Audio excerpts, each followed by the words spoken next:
Hallöchen ihr Lieben, heute gibt es eine leckere Linsensuppe. Es ist ja so, dass man, nachdem man stundenlang, teilweise bis zu 16 Stunden gefastet hat, dass man wirklich den Magen erstmal auf festes Essen vorbereiten muss. Und daher trinkt man zum Fastenbrechen, also zum Iftar, eine Suppe. Und ich mache heute die syrische Linsensuppe. Ihr kennt die türkische Linsensuppe von mir und die ist, glaube ich, auch ultra bekannt, aber die syrische Linsensuppe hat weniger Zutaten, schmeckt auch super lecker, aber auch nochmal ganz anders als die türkische, also als Mercimek Çorbası. Auf Arabisch heißt diese Suppe dann? Adas. Şorbat Adas. Şorbat Adas? Adas. Okay, ja, ich habe mich bestimmt so richtig anti... Adidas. So wie Adidas. Okay, also los geht's. Die Zubereitung kommt jetzt und die Zutaten stehen wie immer unten in der Videobeschreibung. Ich habe hier schon Zwiebeln grob geschnitten. Wir pürieren das gleich daher müsst ihr euch da nicht so viel Mühe geben. Dann nehme ich jetzt noch meine Knoblauchzehen und werde sie auch ganz grob klein schneiden. Gebe dann mein Olivenöl in meinen Topf und dünste das schon mal so ungefähr 1-2 Minuten an.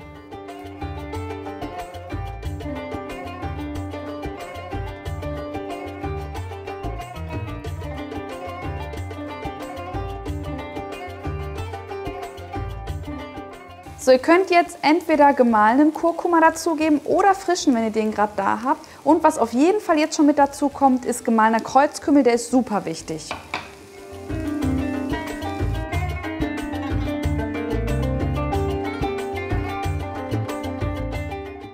Der ganze Vorgang mit dem Dünsten dauert ungefähr 2 bis 3 Minuten. Danach gebt ihr auch schon heißes Wasser mit dazu. Das kocht jetzt gerade auf. Jetzt brauchen wir rote Linsen. Ihr seht es schon, ich habe sie hier kurz unter kaltem Wasser ausgespült.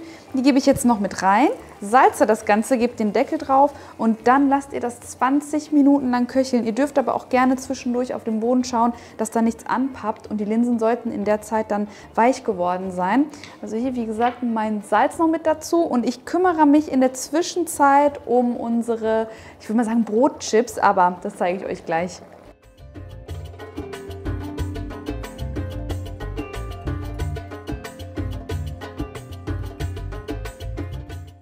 Übrigens habe ich das Rezept von Schwiegermama, weil, also Hamza ist jetzt zwar kein Syrer, aber es ist total weit verbreitet, dass generell in arabischen Haushalten man so rund um den nahöstlichen Bereich kocht. Sie hatte das mal gemacht und ich wusste schon, es gibt an dem Tag Linsensuppe und ich habe mich voll auf die türkische Suppe eingestellt.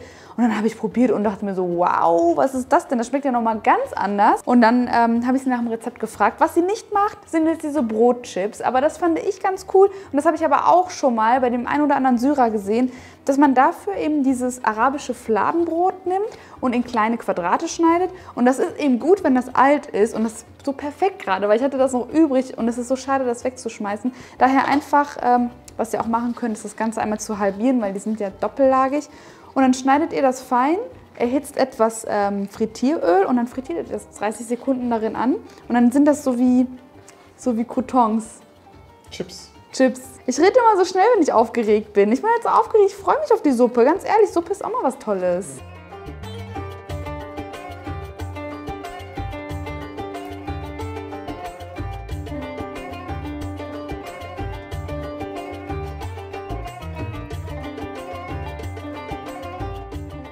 So, die Brotchips sind fertig und mein Herd hat auch gerade gepiept, also die 20 Minuten sind um. Die Linsen sind richtig schön weich. Das Einzige, was ihr jetzt noch machen müsst, ist das Ganze zu pürieren. Und danach schmecken wir das noch mit Salz und Pfeffer ab und serviert wird das Ganze dann mit Zitrone. Was? Ich dachte, du fastest. Ja, okay, wir haben das Video jetzt vorgedreht. Also Ramadan beginnt in einer Woche. Ah, dann kannst du noch den Taste-Test machen und später dann kann er nicht mehr den Taste-Test machen. Kann ich mehr machen. Oder du wartest dann bis zum... Nein, so lange kannst du dann nicht warten.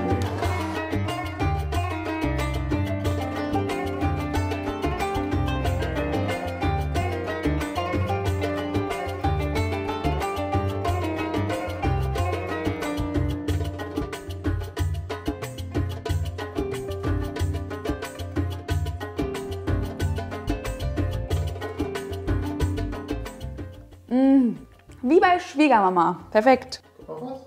Nein, das war's. Also dein Taste-Test wird ein bisschen länger ausfallen als meiner. So, bevor ihr gleich den Taste-Test von Hamza seht, wünsche ich euch schon mal ganz viel Spaß beim Nachkochen. Ich werde euch in die Infobox auch eine Playlist mit weiteren Suppen verlinken, falls ihr da noch mehr Inspiration braucht, zum Beispiel Harira-Suppe oder auch allgemein mal eine Brokkolisuppe, eine türkische Linsensuppe etc.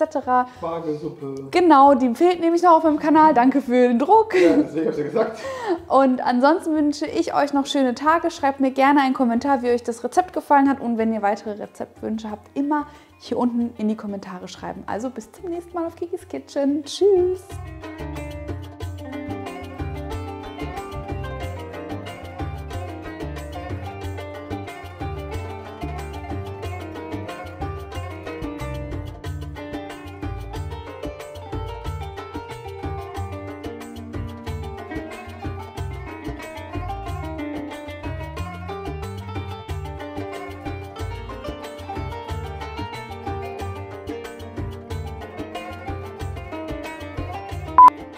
So, ich darf den Taste-Test machen, obwohl Ramadan gerade ist. Ganz ehrlich, Leute, ihr müsst das nicht sehen. Also, wenn ihr gerade fastet, dann guckt euch das nicht an, weil ich will das genießen. Also, mal gucken, wie viele Taste-Tests ich machen kann noch. Viel vordrehen. Ich sag so 5 bis 7 Stück. Hoffe ich mal. Umso mehr, desto besser. Also, ich packe noch ein bisschen Zitrone rein, Gigi, ne? Ja, Zitrone passt. So, und jetzt, ob du es geschafft hast, wie meine Mama die Suppe macht, ob du auf den Geschmack kommst, das wäre heftig. So. Ja, du hast es geschafft. Gigi, du hast es geschafft. Gut. Mhm, mhm. Zum Beispiel im Gegensatz zur türkischen Linsensuppe kein Paprikamark, keine Kartoffeln, keine Möhren. Ich Was finde, ist denn der Unterschied? Das kann man echt Linsensuppe nennen. Also wirklich 100% Linsensuppe, weil Genau. das ist dann eher so eine, finde ich, eher eine Gemüsesuppe. Klar, Melgemek hin und her, aber da schmeckst du wirklich die Linsen raus. Bei Melgemek schmeckst du nicht wirklich die Linsen raus. Da schmeckst du ja Paprika raus. Aber natürlich ist er auch sehr lecker. Also ich will jetzt nicht schlecht reden oder so. Schmeckt auch mega lecker. Aber hier schmeckst du wirklich die Linsen raus. Und das ist das Linsensuppe, das wird jetzt vorgerecht, finde ich. Aber ich kann auch sein, dass ich durch meine arabische Zunge gerade alles toll finde, weil du das einfach geschafft hast, wie meine Mama zu Hause zu machen. Von daher... Vielleicht ist da auch ein bisschen Liebe im Magen dabei, weiß ich nicht. Liebe geht bekanntlich durch den Magen. Das schmeckt wirklich mega gut. Leute, wenn ihr Besuch habt, vor allem die Portion war super. Ich glaube, das war für 6 Portionen, oder? Ungefähr? Also wenn es wirklich eine Iftar-Vorspeise sein soll, da hat man dann auch nicht so viel wie du jetzt. Dann reicht es für 6 Personen, ansonsten für 4 Personen als Hauptspeise. Ich sagen, wenn wir über die Suppe schon so viel reden, was machen wir denn dann in den nächsten Videos, wenn es richtig abgeht mit Hauptspeisen und Desserts? Boah, ich freue mich richtig drauf, ey. Oh. Das wird richtig geil, das wird richtig cool. Leute, ihr könnt euch auf geile Rezepte freuen, weil macht das zu Hause nach, unbedingt nachmachen. Und vor allem, wenn ihr eine Schwiegermama habt, die aus dem arabischen Raum kommt und ihr das serviert, und das ist wirklich nicht schwer. Das ist nicht schwer gewesen. Das ist mega, mega einfach und schnell. Ich meine, das kann sogar ich machen. Also wenn ich das kann, könnt ihr es schon lange. Dann müsst ihr es unbedingt nachmachen. Glaubt mir, eure Schwiegermutter oder eure Bekannten oder sonst was, die werden richtig stolz auf euch sein. Kiki, kennst du diesen Film Ratatouille? Ja. Kennst du das, wo am Ende der Restauranttester dann diesen Ratatouille isst? Mhm. Und dann hat er sich wieder zurückgefühlt, wie seine Oma es früher gemacht hat? Ja. Ja, genau das ist der Moment. Okay, schön gesagt. So, Leute, Prost. Prost, ab Ramadan. Peace and out und abonnieren und like nicht vergessen.